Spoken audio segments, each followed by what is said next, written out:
Well, hello and welcome. You are watching another episode of Hippocrates Doc's Just One Thing for Health. And this is just one thing this week for your better health. We are here with our featured practitioner, specialist, chef, doctor. Ooh, I get a doctorate. I gave you a huge promotion there. Go for it. Yeah. He just plays one on TV. Yep. So we've got Chef Jon Standen with us this evening, and we're talking about something that's really cool because a lot of us don't think about the vegan cuisine and why it wouldn't be important for us to think about the reason why we're cooking this way and eating this way, because the why doesn't matter. It is that you want to do this because, and maybe it's not so much that the why doesn't matter. It's like every why, any why is what matters.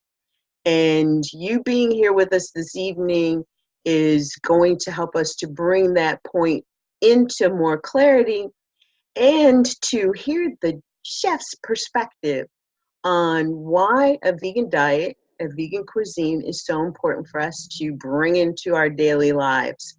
And I am going to invite him to say hello, tell us a little bit about him, and then we're going to jump right into questions. If you have a question, put it in the chat box. We'll be watching, we'll be checking Facebook periodically to see if any questions are landing there. And we're looking forward to a great conversation this evening with with our new doctor, Chef Jon Standen. Hi, Jon. Hello. Thank you for the extra 7 years of college. Anytime. Free of charge, also. I'm going to put it on my resume. It might help. So I'm Jon Standen. I'm an executive chef out at Columbia Hills Country Club in Columbia Station, which is about 20 minutes outside of Cleveland. A lot of you know my wife here, Lori. So I guess you could say I've been cooking for over 20 years. And the last about two years, I've been heavily into the plant-based cooking and actually switched my diet over to plant-based. So you like started when you were 4, huh? Yes. No, it's been a long time. This is the food industry is the only field I've ever worked in. I've never had an outside job, a 9-to-5 job. I've never had anything like that. So I couldn't even tell you what that job is like. So for people who don't know about your background, you should tell them about your education and who you've worked with. So I went to a local vocational school in high school, and it gave me a 2-year jump on everybody in college. So I graduated high school, and then in the fall, I enrolled at the Culinary Institute of America, which is the world's leading culinary educator. So I was there about 2 years. It's an associate's degree. Now they have a master's and bachelor's, and I just couldn't go through any more schooling, so I had to get out. But I have an associate's degree. I left the Culinary Institute of America, and I was looking for a job around Cleveland, Ohio, and just happened to land with Michael Symon. He was on the Chew, Iron Chef. He's all over the Food Network, so he's pretty well known.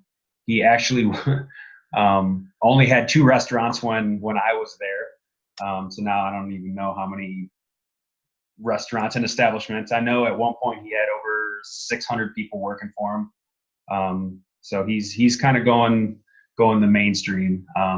So I've worked with him. He actually took over another country club and wanted me to turn that place around. So I went there, was there for about 10 years. And then I moved on to where I'm at now, and I'm turning that place around. So Awesome. So the Culinary Institute of America, in one of our articles, one of our emails a couple of weeks ago, there was an article that actually focused on the news that the Culinary Institute of America had added I guess, a line of a curriculum that was focused on plant-based foods. Were you at all involved in any of that? And I was not, unfortunately. We do go around to like the local vocational schools, and we do educate the young chefs on plant-based cooking, and I encourage them to try different ingredients just because they need to know. They might not eat that way, but they need to know how to cook that way. So the way actually, so we're special instructors for the American Culinary Federation. So we actually, our job is to educate other culinarians. So we help them to understand what it means when someone says vegan or gluten-free. That's the other area that we focus on. And then we show them how to put dishes together and talk about what some of the substitutions are if you're working within those areas.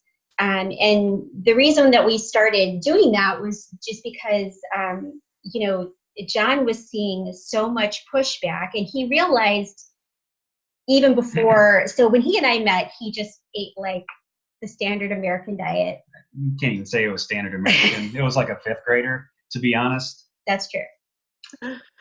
And so, you know, I was encouraging him to eat more healthy. But he would notice when we would go out to eat and things that it was really hard for me to find anything that was plant-based. And if I did, you know, it was, sometimes it would be, I would be given a hard time by a server or, you know, management. So he realized that, you know, that was an area that we need to educate, and that, and being part of a big group like the Cleveland, the Vegans and Vegetarians of Cleveland Facebook group, which is about 13,000 people, and we get there's just so many comments about this, and plus all the other groups that I'm in for plant-based. And so he and I realized that we were in a good position as someone who focuses on actual nutrition and someone who focuses on you know, flavors and cuisine and putting things together to really educate the industry. So that's what we've been focusing on for maybe the past year and a half or so. And that's been very cool. We've been well received by most. And but online, when he's dealing, you know, what I would love for him to talk about is when he's dealing with other chefs and how much pushback there actually is in the industry, which is why it's so important that something like, you know, the Culinary Institute of America came out and they actually said plant-based is the future. It was a very strong statement. But yet you still have chefs all over the United States who are not even willing to have one plant-based dish on the menu. So I'll let him talk about that, but that gives you a little bit of backstory. The one thing that I always hated, and I was guilty of this on a few occasions, was someone would come into a restaurant and they'd say, you know, I'm vegan or I'm vegetarian, and you'd say, okay, hey, I got just what you need. Here's a vegetable pasta. It had either red sauce, olive oil, and garlic, and that was, you know, that was the dish that they, you know, we had. And I know, you know, when we started dating, we'd go out and I'd watch her, you know, pick and choose from the menu, and we'd kind of go through it, and I was like, man, you know, you would think there would be more options. And even though he didn't have more options on his menu either. Yeah, I was guilty. I admit I was guilty, you know, and, you know, I guess the thing that really kind of changed my mind was after I started watching her and then myself transitioning over, there was really nothing to eat. I mean, you can go down the sides menu, but if I'm gonna, you know, why is my money different than anybody else's? You know, and that kind of was the thing. And Lori would always say, you know, if there's food, like everybody that's plant-based, they're foodies. They want to come out and eat. And it kind of stuck with me because I'm like, well, you know, how many thousands am I turning away just because, you know, maybe I'm too proud to put it on my menu. And I didn't want that. I didn't want to turn anyone away. I want everyone to come in and eat, and I want you to have a fantastic meal. And a lot of the chefs they're just too proud. You know, it's like, well, I'm not going to serve tofu, or I'm not going to serve tempeh, or, you know, no. You know, you want to eat that way. You know, I got some lawn out front you can have. And I've heard it, and it's just like, and I get in arguments with these people on I'm on a chef's page on Facebook, and I get in arguments about it because you're turning away money. The whole object of business is to make money. That's, you know, it's the object of the game. Yeah, it's just like, well, Yes. you know, like, and I always tell them, I said, you know, please turn them away because they'll come to me, and I have no problem. My door's open to anybody. You know, if you're a meat eater, you know, I'll make you a dish. You know, that's the way I was trained. And so that goes back to what you said, Velan, about the why, because what he sees again and again on these pages is, you know, them questioning, well, why, you know, why should I change what I'm doing because of your preference? And so when we go into educate, the first thing I do before we even start talking about the cooking is I start talking about, here's the reasons why someone might say, I want a vegan dish. Some of them, it is a preference, but others of them, it is a severe allergy or it's part of their religion. It's not your job to ask them why. It doesn't matter why. Your job is to make them something delicious and to follow the guidelines that they've given you, and that's it, because they have money and they will pay you. It's not a personal favor. They will actually pay you for that. And so that's kind of where we start at the beginning, just to help them start thinking of things in a different way. Because like he said, there's just sort of this ingrained, I'm a classically trained chef and therefore I'm only going to do things this way. But he gets in creation mode now with vegan dishes, and he is going so fast that right now we are 3 recipes behind. People are like, we need the recipe for your empanadas that you posted. We need the recipe for your dolmades. We need the recipe for your no potato salad. And I'm like, okay, because sometimes it's just so much fun for him having cooked the same way for so long. It's a blank slate. It's something, you know, if you've ever had tofu out of a package, it's like eating a sponge. There's nothing. There's no taste to it. So it's like, okay, you know, how can you take, you know, a dish that somebody was raised on, you know, like how do you make a vegetarian meatloaf? How do you make a vegan meatloaf? You know, like, okay, so That's been my question. She's going to be 4 recipes behind because I'm making it tomorrow. So. And he just made vegan stuffed peppers that were amazing. And so, yeah, we're behind and people are, you know, messaging me. I thought you were going to post the empanadas. I'm trying. If you looked at my desk at work, I have like probably about 1,000 sticky notes with just ideas and where I started jotting down a recipe. And then I'm like, okay, you know, and I'll have a free time and I'm like, all right, I'm going to knock this out real quick. And then I come home with all this food and I'm like, here's lunch, here's dinner, here, try this. That is so awesome. It actually reminds me of, you know, you hear the stories of how the artists get into their mode of creation. And I could just, when you guys were talking about that, I could just see you in this space of, okay, I'm in artist mode now and I'm doing these creations. And, you know, let's talk about how we can bring others into that same space, because one of the things that I've come to recognize is that a lot of the pushback is because people aren't in that creative space. Mm-hmm. You know, my grandma's recipe is something that I'm directly attached to, and I've tried it and I know it, but something new means I have to shift into this space of creation.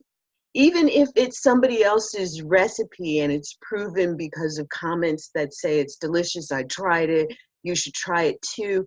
There's a space there that's in part of that disconnect that we want to help people to move into. And I know, Laura, you and I have kind of talked about this a little bit in that mindset space. What would you tell someone about stepping into that creative space for themselves?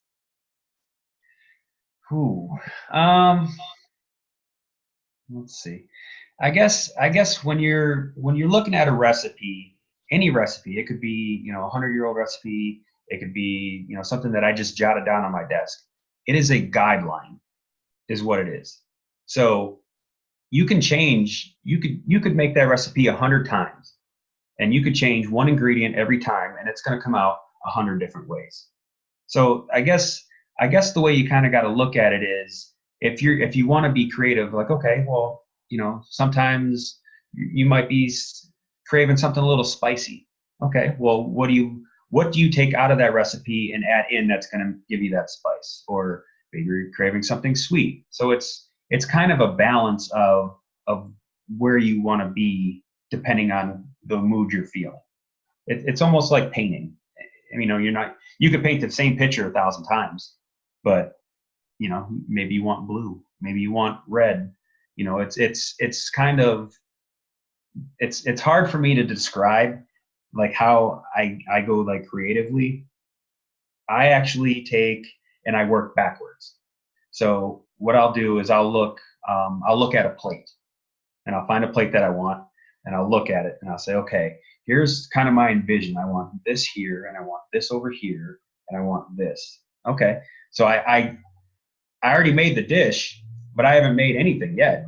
So then I get the ingredients. Okay, now, you know, when I was making, so we made a cauliflower potato salad. So there's no potatoes, it's all cauliflower. So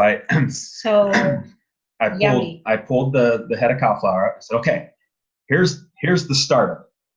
So I looked at it and I said, okay, well, I know I want like a mayo base. So I grabbed veganese. Okay, now what do I want to put in it?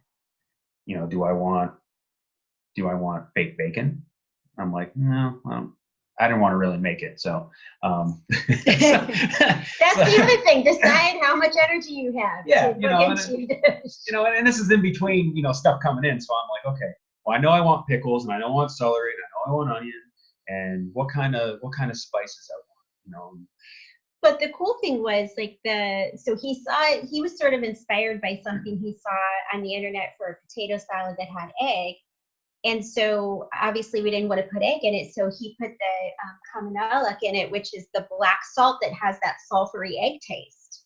And so it tastes like it has egg in it. So that's a huge part of it too, is knowing your substitutions. And that's, for someone who does not know their substitutions, it makes it really great to have these recipes that you guys are putting together to follow as your guidelines. And then what I hear you saying also, Jon, is that a lot of it is, you know, it's the whole idea of think with the end in mind, or do thinking with the end in mind, and knowing what you want so that you know what you want to pull together for it. And one of the things that a lot of people say is that, well, you know, I don't know what these are. I don't know what it is that I want. I don't know what it is that goes into these dishes. It's like going to the restaurant. You know, you might want eggplant parmesan, but then you're saying, well, what's in it? And they're like, sugar and salt and oil and all of these things. Well, can you make it without it? And you know, somebody in the kitchen is thinking, well, how do I make it without it? And I'm thinking on the side of the guy or gal in the kitchen, they really do need the opportunity to be in the space of getting educated by you, because that is, I am certain, some of the issue that we face.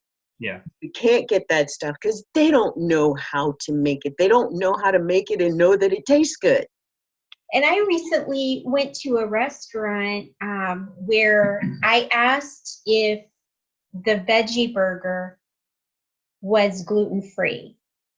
And they said, no, it has soy in it. And soy has nothing to do with gluten. And so these are people who work in the restaurant industry, and they need to know that just for allergen purposes. They need to know whether or not something's gluten-free, because sometimes they're going to get somebody who comes in and says that. Or they might offer a veggie burger that has egg in it, so it's not really vegan. So those types of things. And so they have to be experts in their field. They can't just be serving food. And so but a lot of that comes down to the chef actually training. Yeah. So with my staff, it was probably about 2 years ago, we actually went on, everyone went plant-based. So we were trying to come up with new dishes for the menu. And that's where some of the recipes actually in our book actually came from. I was like, okay, well, here's what we're gonna do. And we'd make up different things, sloppy joes, and I mean just easy stuff to make. And I just wanted them to see, like a lot of them, to be honest, I've never heard of tempeh before I met her. Never heard of it. She pulled it out and I was like, what is this? And then she's like, oh, this is tempeh. And I'm like, okay. So she was making something and I cut off an end of it. I just ate the end and I'm like, oh, it's real nutty. I'm like, okay, I could see what this thing could be. And so I wanted my staff to know that, these are ingredients that you may have to cook with. And we've done tofu, we've done some of the Beyond, we've done boca, we've done soy curls, and just, I always try to find the weirdest stuff. And I was like, okay, check this out. And they're like, what is it? Rice paper bacon, carrot dogs. I mean, and it's so fun to hear, and even sometimes when I get to interact with his staff, how much they like this stuff. And they'll actually prefer it. Like he took some vegan food in over a couple of months ago just to eat for himself. He had other stuff there that other people could eat if they wanted. And they totally ate all of his vegan food. And I didn't have anything to eat. And he didn't have anything to eat. I was like, how is this? I'm like, I have everything that they eat. And they ate my stuff. And they're like, this is actually really good. And I'm like, yeah, I know. Oh, that is so cool. So how many dishes have you been able to add to the menu at your restaurant? So right now, I run, I don't do seasonal. I do like every 6 to 7 weeks, I'll create a whole new menu. So right now I have all kinds of options. I have burgers in case somebody wants a vegetarian burger or a vegan burger. I have the brats if somebody wants the brat. I have hot dogs. I have lunch meat. I have gluten-free buns. So so I can make a sandwich. Anything that's on our sandwich menu, I can make vegan and vegetarian. As far as entrees, right now I'm running 2. I'm doing a pulled jackfruit sandwich with cowboy candy, which is jalapenos pickled in pineapple. So it's sweet and spicy. And then so we do that. And then I also have right now I'm running tempeh smoked ribs. So we take and we smoke everything in house, and then we pull them out, and then we'll make them to order depending on when someone orders them. So and on the last menu, I know at least one of the dishes was the cauliflower tacos. Cauliflower tacos. I've done plant-based chicken and waffles. Oh, the chicken and waffles. I mean, that is amazing. We're doing an event at the Franklin Park Conservatory, which for anyone who's watching is in Columbus, in July, where we're doing 3, it's not exactly 3 courses, but it's 3 consecutive plates. And the first one is a dual taco plate with the cauliflower, and the other one I think might be barbecue jackfruit. Yeah. Tacos, and then the second plate is the chicken and waffles, and then we're doing a strawberry supreme pie for the third plate. And so, he and I we completely pride ourselves on, if you can make it, we can make it vegan. I mean, we can. And so my job with my clients as someone who's, I'm a weight loss coach and a plant-based nutritionist, and I help people, what I specialize in is helping people transition to a plant-based diet. So Jon is on the, professional end, training people about substitutions, and I am on the other end, helping them with substitutions. They come to me and say, okay, now I'm going to Easter. I don't, what am I supposed to do? They're having ham, they're having this, and so we have like an amazing jackfruit mushroom gravy over with potatoes and buttermilk biscuits, completely vegan and gluten-free, but you would never know it. It's the most delicious thing in the world. We have this strawberry supreme pie. So we have things like that. Now, in addition, I should just say, I know that's not what this is really about, but I encourage my clients to eat whole food plant-based a good 85% of the time. But you're going to have holidays, you're going to have cookouts, you're going to have times when you're craving something. And that, for me, that's what makes it doable for them, is knowing how you can take something and stay on plan with it and make it healthy, and make it, or just, make it vegan or make it gluten-free if that's your thing. So I just have to throw this in. I thought about you last week when we were in Disney and I was hungry. It was lunchtime. You thought about me? I did. I thought about you, and I thought about our conversation about being able to take anything and make it plant-based so you can stay on plant.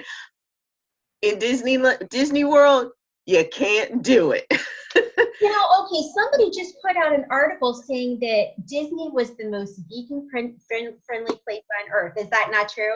I haven't been there in 20 years. If French fries and pulled barbecue pork on, I don't know what kind of bun,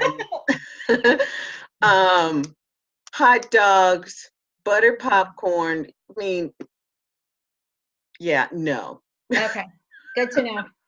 Well, I guess I won't be going there. Yeah. Well, and I thought about it. I was like, the only other thing you could do is take your own food, and you cannot take your own food. They won't let you bring it in. They won't let you bring it in. You can't take food. You can't take stuff to drink. And I loved it. I mean, I loved being there. The one thing they had, I finally found the end of our second day, was some place that did salads.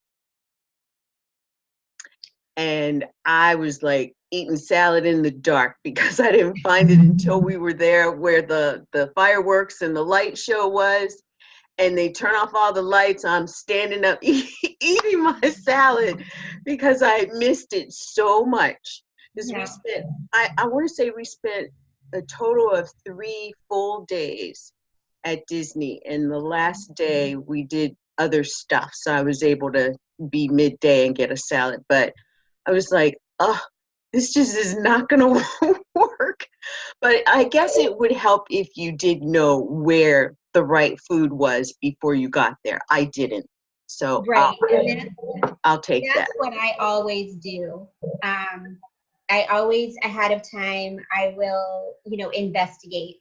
I recently went to an event this past Saturday, in fact, and someone invited me to the event, and I was like, do you know what the food is? And she said, I really don't. So I called the venue, and there was mostly things like bacon, and it was sort of like a brunch. And so other than some fruit, that's all they had on the menu. That would have been anything close to plant-based. So I said, well, would it be okay with you guys if I brought in a boxed lunch for myself? And they said, and I told them for me, I'm vegan and gluten-free. And to be honest, the woman wasn't that nice to me about it, but it was mostly because she laughed at the fact that I was vegan and gluten-free. But when I said, can I bring in my own food? She's like, sure, go ahead. And I was like, okay, thanks. So, I mean, sometimes you're going to find that people are super gracious, and we definitely run into that a lot.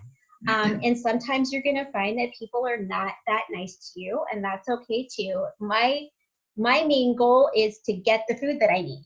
So, I don't have a problem finding out ahead of time. I'm always nice about it, whether they are or not. And I kind of, do my thing. But our goal overall is to, educate as many people as we can. We did, there was the restaurant that I told you about where I asked if something was gluten-free, and they said it was soy-free, or that it had soy in it. And then when I asked if they could check the ingredients and see if it was gluten-free, they said that it was gluten-free. They brought it out, and that it ended up not being gluten-free after I had eaten a little bit of it. And so we actually, my husband actually called and offered, really nicely. He was like, hey, this is what we do. We could come in, we could educate your staff. Because as part of, actually restaurants are required as part of their health department certification to know whether something is vegan or gluten-free or what allergens are in it. They have to know because people are going to ask and they're legally liable. But the owner was really awful to him about it and ended up hanging up on him. It was like, I don't want your information. I don't need your information. We don't want you guys back here. So, you're always going to, and there is a lot of that. Unfortunately, he wasn't the only one for sure. But, it's like the Titanic. But we're turning it slowly, So that's all we can do is offer to educate people. And, I will not be the first or the last person to ask what's in something. So hopefully at some point down the line that he won't have to learn the hard way that he needs to know this stuff. But so that's what we're trying to do is make it easier for, people who are plant-based to have options and not just the veggie pasta or the veggie wrap, but delicious stuff that makes people want to come back. And I gotta say, the whole time you're at Disney and you're eating a salad, that hurts. That hurts me. That physically hurts me. That the only thing you could find there was a salad. Anywhere you can go, anywhere in the world and find a salad. Yeah. But you couldn't find anything to eat at Disney, and that's not where we're at. Do you know? So I'm going to ask you a question. Do you know where food trends usually start in the United States? No, honestly, I can't say that I do. So it actually starts in two locations, New York and California. And then it slowly trickles in and in and in and in. And then you finally, it's a cycle. It kind of keeps going.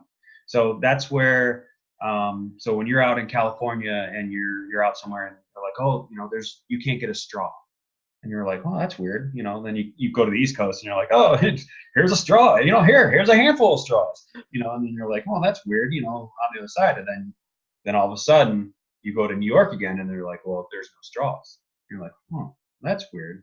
And then now, where we're at, we're actually they're debating whether they're going to get rid of straws. So it's kind of a weird thing that it starts on two opposite sides of the country and works its way in. And it's really weird because you figure Disney, millions of people visit from all over the world. Mm-hmm. And you would think they would be a leader. Yeah. Although the California location might be different. When they say that Disney is vegan friendly, they might be talking about Disneyland. Yes. I would imagine that California is a step ahead of Florida. But I was really surprised that there wasn't more there, really. Even the ice creams, I did find a sherbet, but even sherbet, the sugar content was just really nicely high, but I felt like, I want ice cream. You're in amusement park. You need ice cream. Yes, exactly. The requirement, I think. Yeah. And it really is. And we're going to, I loved what you were talking about as far as understanding where we are in this process of, 100% versus just getting started and moving along that line of progress, knowing that, if you're not 100%, then, and you're close to it, that, a little slip back is not going to kill you. And I know that a lot of times people will use that as an excuse. Oh, I've just fallen off the wagon, so why try anymore? So speak to us a little bit about what you encourage people to do when that happens, or if that happens. Well, I think it'd be good if you could just talk a little bit first about, as we go into that, about what even caused you to become plant-based, because that's really the questions that I get a lot are, well, but my spouse isn't plant-based or vegan, my boyfriend isn't vegan, or my family isn't, and so when he and I got together, like I said, he was just eating a lot of chicken fingers, burgers, pizza. Fifth grader. Yeah. Mac and cheese, Which is true of chefs because they're done cooking. They want to just do something fast. So, he was always really respectful of my diet from the beginning.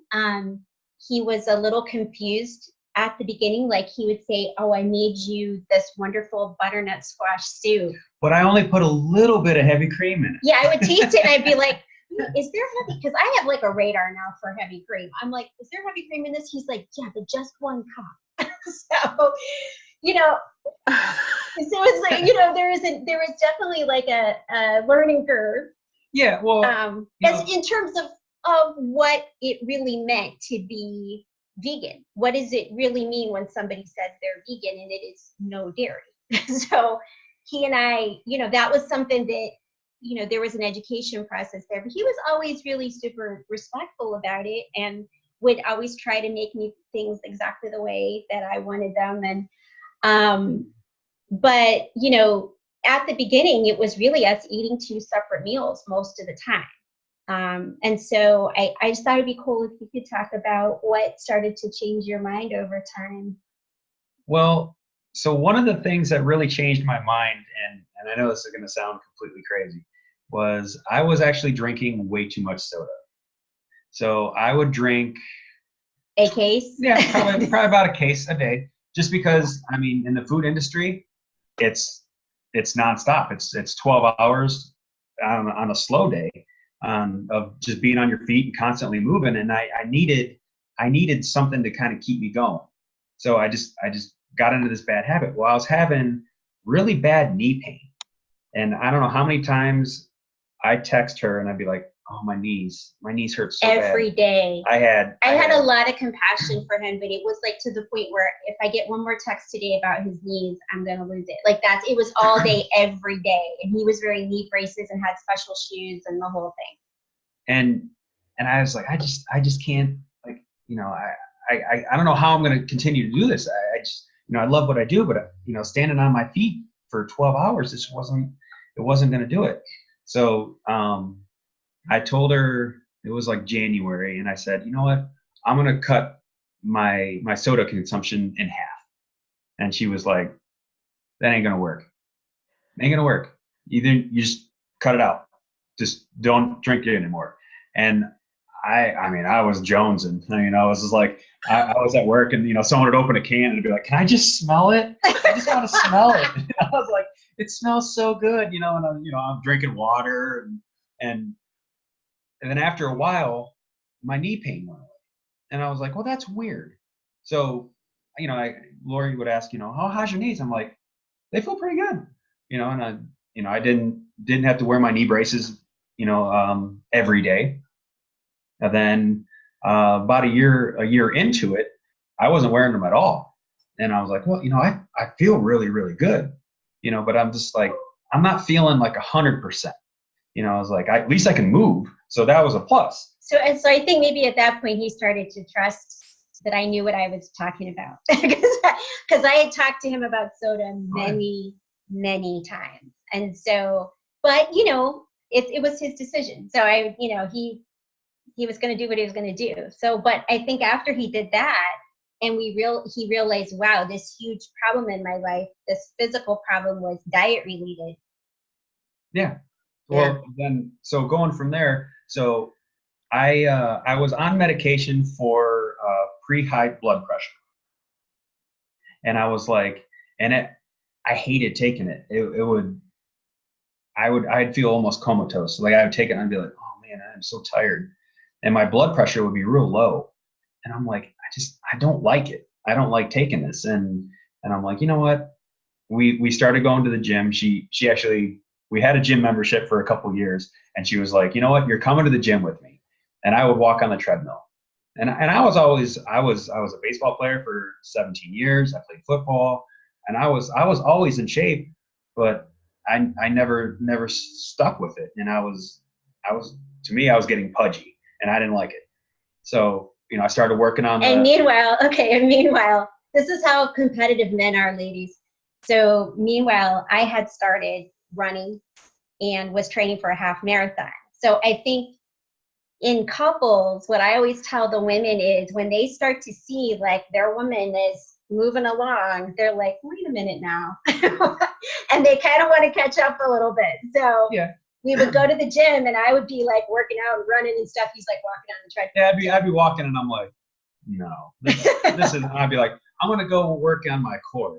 And I'd go do my own thing. And, you know, then I'd come out, I'd finish on the treadmill. Well, then, I started with this idea of every year for Christmas, I always make her a homemade gift. And I was like, you know what I'm going to make her? I'm going to make her a calendar of me. And I'm going to work out and I'm going to get completely shredded. And I'm going to work out and I'm going to make her this calendar. And she thought I was joking. I know she thought I was joking. I did. And I'm like, and I stuck with it all year. I stuck with it. And I started seeing the results. And I'm like, once you start seeing results, then you're hooked. And I was like, I'd be at work and I'd be mad because I couldn't go to the gym. And so I started working out at work. Well, then Christmas came and I made the calendar and I gave it to her and she opened it and she laughed and she's like, I can't believe you made this. And I'm like, I told you I was going to. I'm like, and that's, I just needed something to keep me. But you missed the plant-based part. So when he started working out. Let me get that. Okay. Okay. So my whole thing was I wasn't feeling 100%. So I slowly started to transition into it, and it would go from, you know, oh, I'm going to eat this for lunch, and then, you know, I'll eat this for dinner, and then I was like, I was always eating. It felt like I was eating the same thing, and I'm like, you know, I gotta take this to the next level, and that's where we started coming up with the book. Well, then I started tasting stuff, and I'm like, oh my God, I can make this. And then I'd be looking at recipes, and I'd be like, oh, you got to wait to try this because I have this idea. And stuff would come. We'd be sitting on the couch and be like, hey, babe, what do you think about a vegan, gluten-free, cream-filled donut? And she's like, I don't know how you do it. I'm like, I'll figure it out. And I would think about it for a little bit, and then the next day I'm like, I'm making donuts. We're having donuts, and I would make them. But the going back, because I know I'm all over the board here, is I was having a lot of health issues, and I didn't want to be on medication, and that was kind of the awakening to me was, wait, there's a better way, you know. And you know, I guess her message kind of fell on deaf ears on mine, because I'm like, oh yeah, no soda, okay. You know, I was like, you know, no, you can't have this. And, oh yeah, I'll be fine. And I didn't want to live my life like that. I didn't want to die early. You know, a lot of chefs, you know, have high cholesterol. There's heart attacks. There's all kinds of things going on, and I'm like, there's also a really high suicide rate amongst chefs, and it because it's so stressful, and also though because they're so unhealthy, and the bulk of our serotonin is produced in our gut, and when your gut is unhealthy, that's not helping your mood, and I was crabby. Yeah. So, and also tell them what happened with your eyes. Oh, so when I switched over, so I wear contacts. So when I switched over, I was only maybe about 5 or 6 months, and I had to go in for an eye appointment, and he was checking my eyes, and he's like, your eyes got better. And I'm like, what?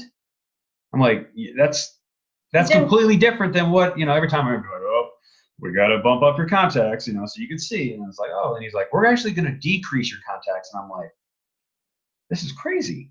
I'm like, and then it got to the point where I could take them out at night and I could still watch TV, and I wasn't like, what does that say? Yeah. What are they doing?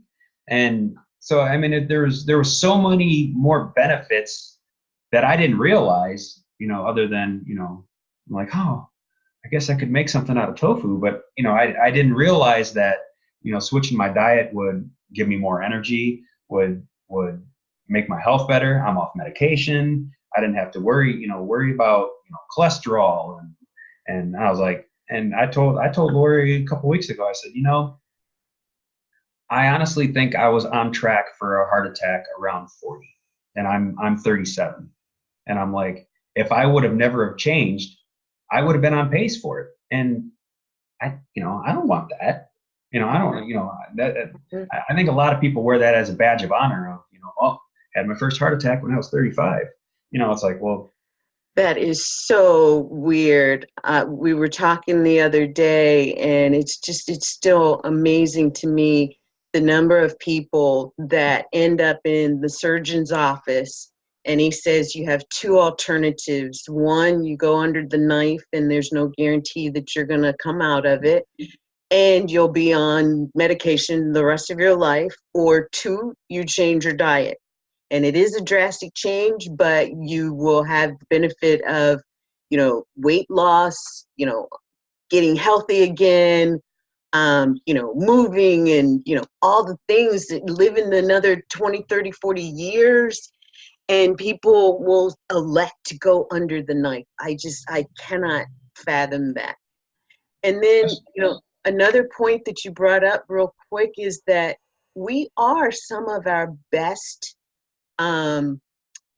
validations around what a plant-based diet can do for us. When we've been on this journey and we don't even really recognize what has happened that's on the good side, yet you do something and you're back on the other side and you say, wow, this is back again. I didn't feel it.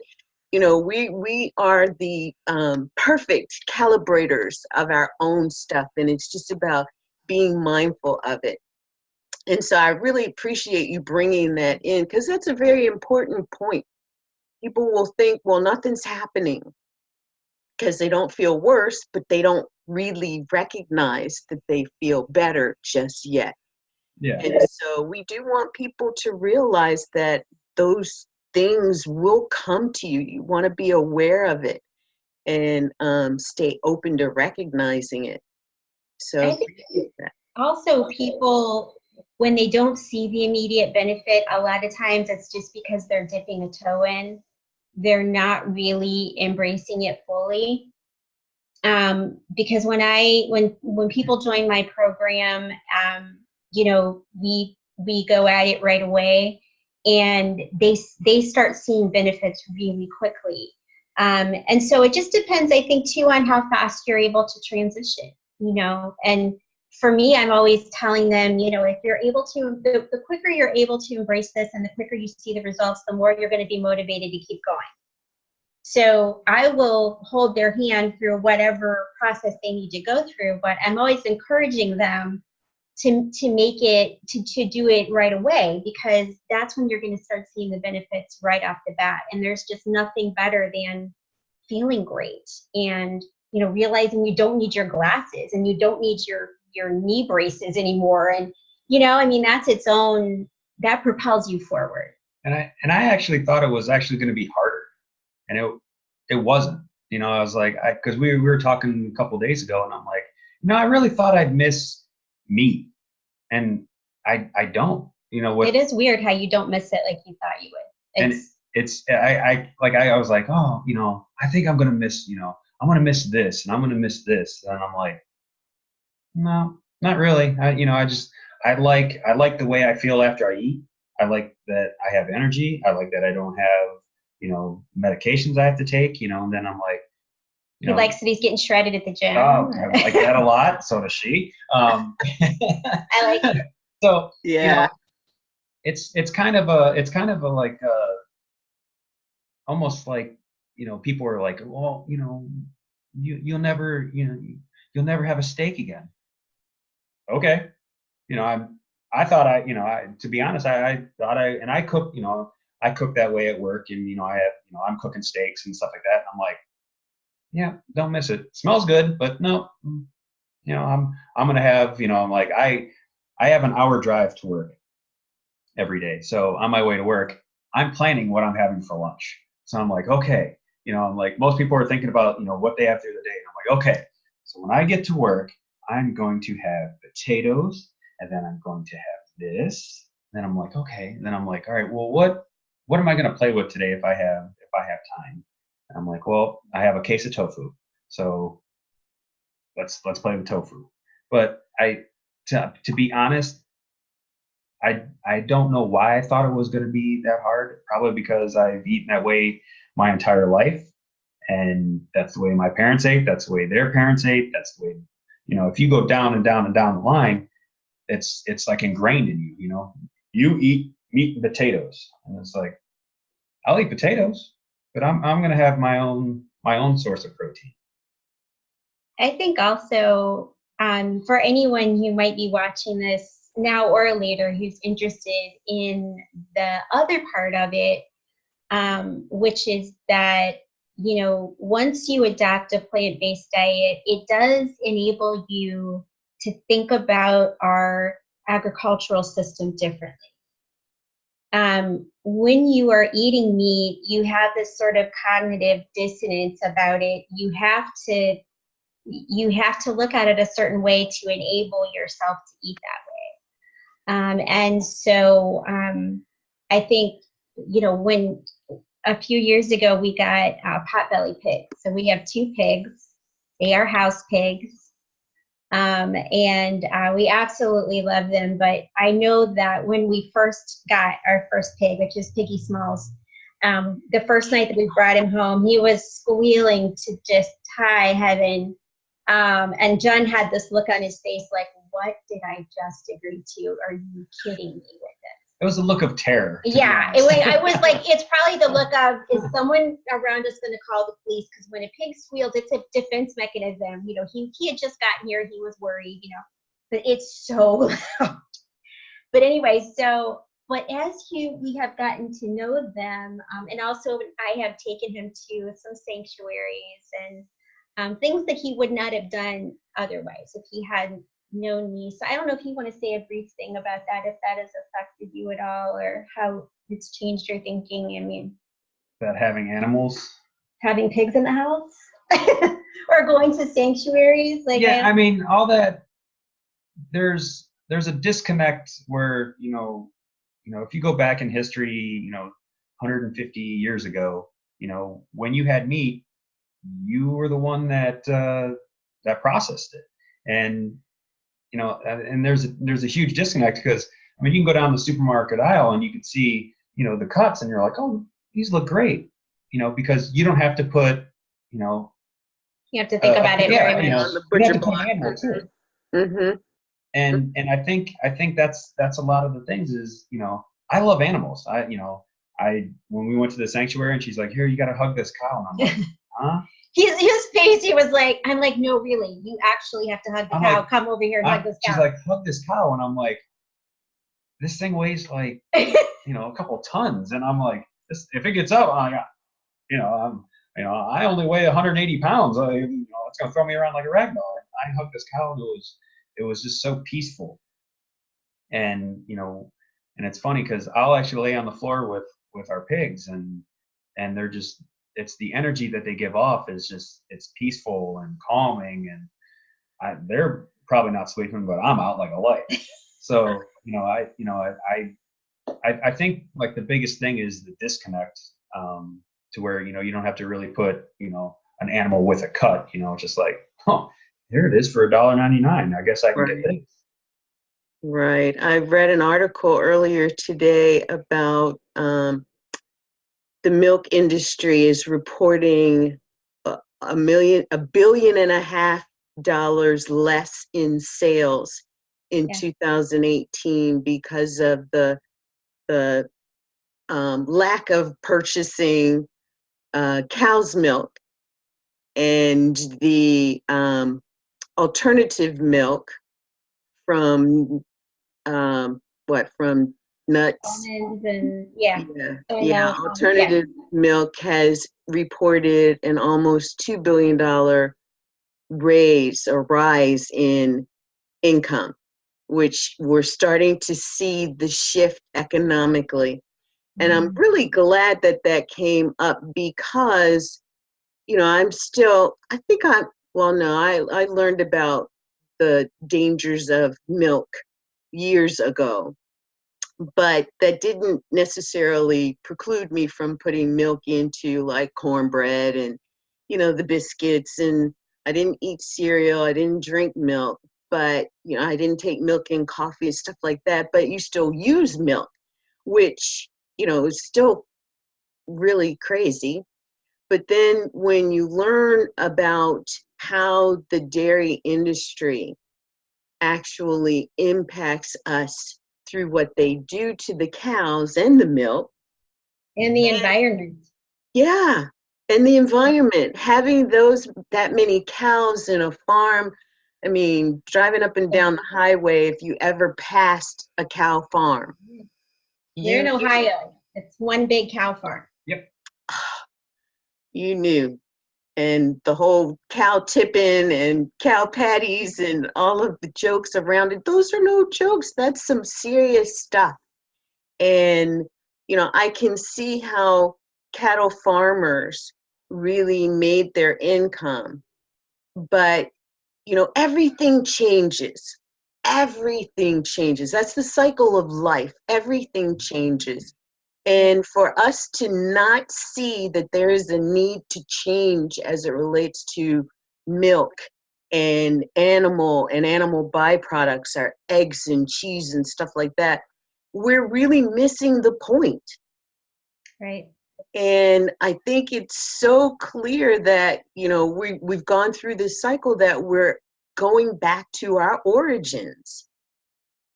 The things that our ancestors did, they didn't drink cow's milk. I've asked the question a couple of times, what was the place in time where somebody said, let's do cow's milk and sell it to people? How did that happen? And I'm still curious about that. Maybe one day someone will have an answer. But, that, and even in the early days, eating meat was more of the luxury. It was not something that you did with every meal. Right. And, the tribes even went on their hunts. They hunted meat and they had to preserve it for an extended period of time because those animals were not there any longer. And for us to be able to go to the grocery store and grab it anytime we want it, and to learn all the various ways to doctor it up so that it looks, tastes, and feels differently, and eat it 3, 4, 5, 6 times a day, not the intended purpose. No.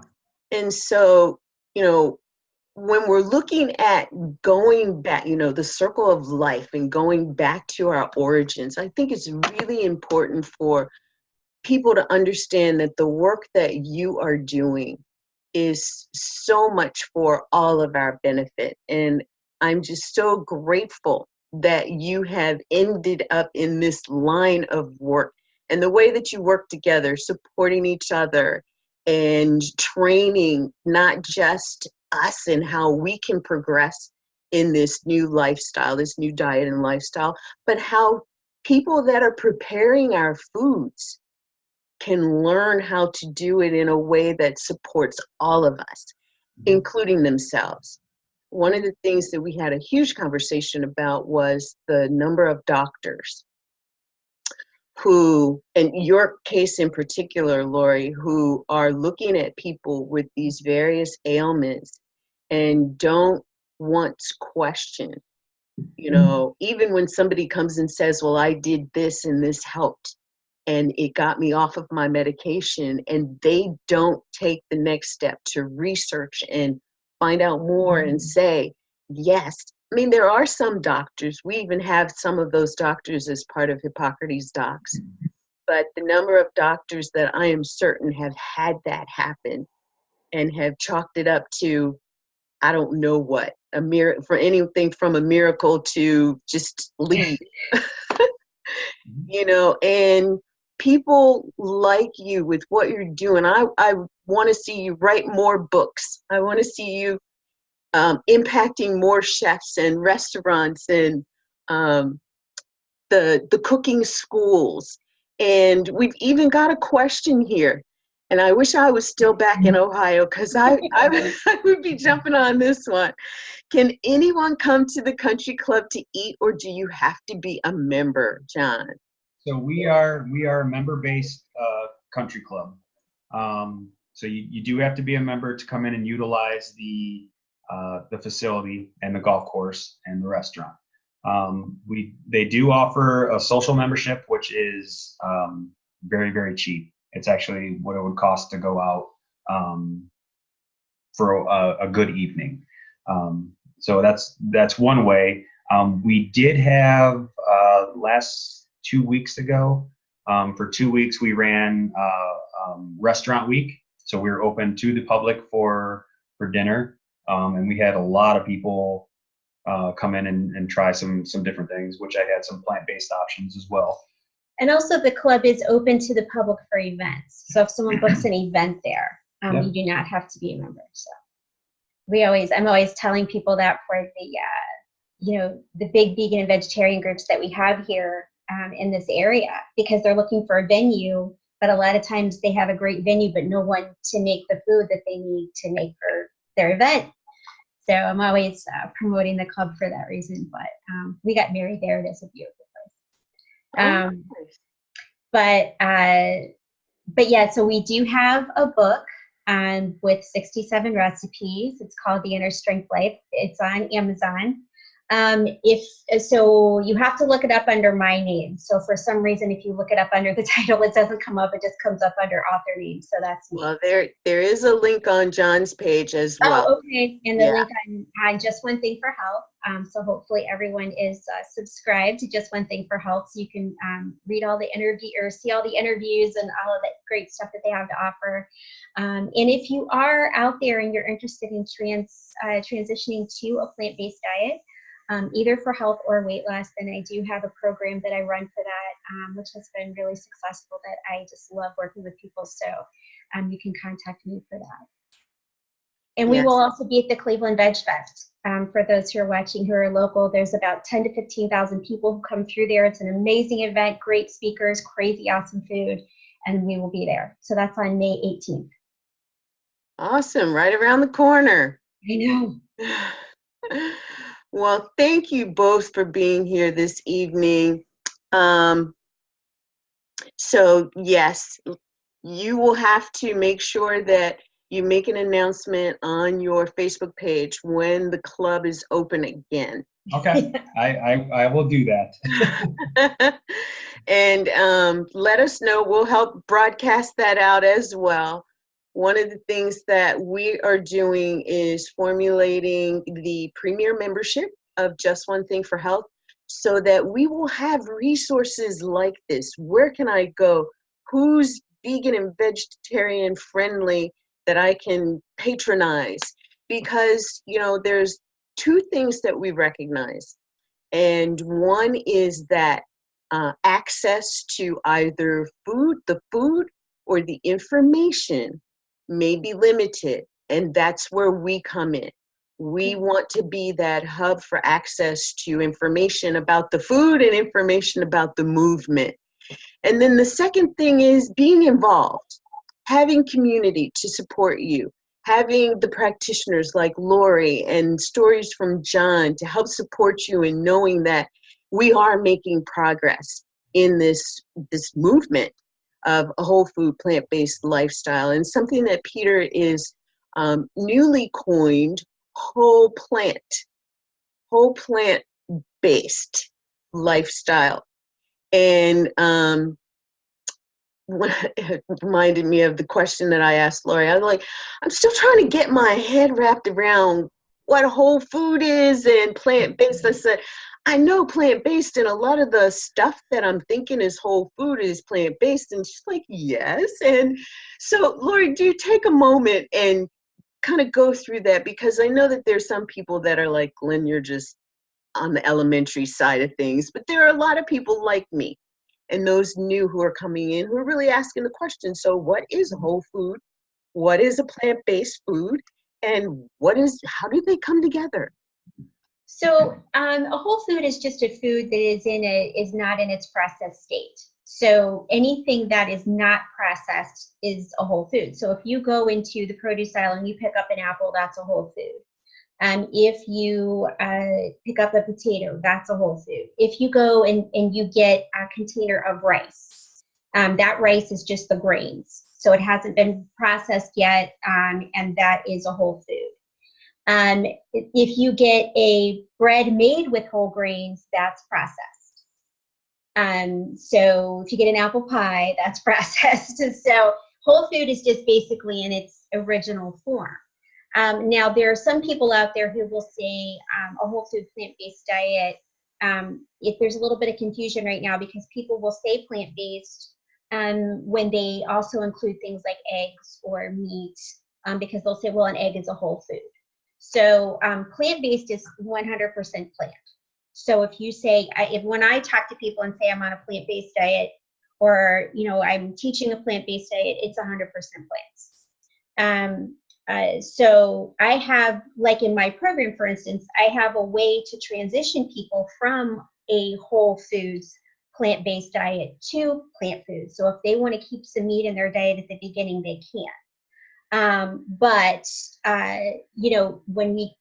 in terms of a plant-based diet, when you see that WFPB, that is meant to be 100% plants, not anything else.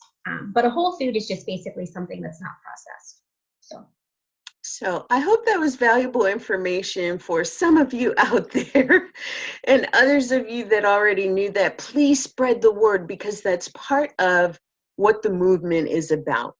And those who are curious, those who are anywhere on that journey of transitioning to a whole food plant-based diet and lifestyle. This is also about lifestyle. What do I have in my kitchen that maybe doesn't belong there? What can I substitute and use instead of it? That is part of what we're bringing into this sphere of information as well. And we want you to ask the questions so that we can help you to really get the information that you need.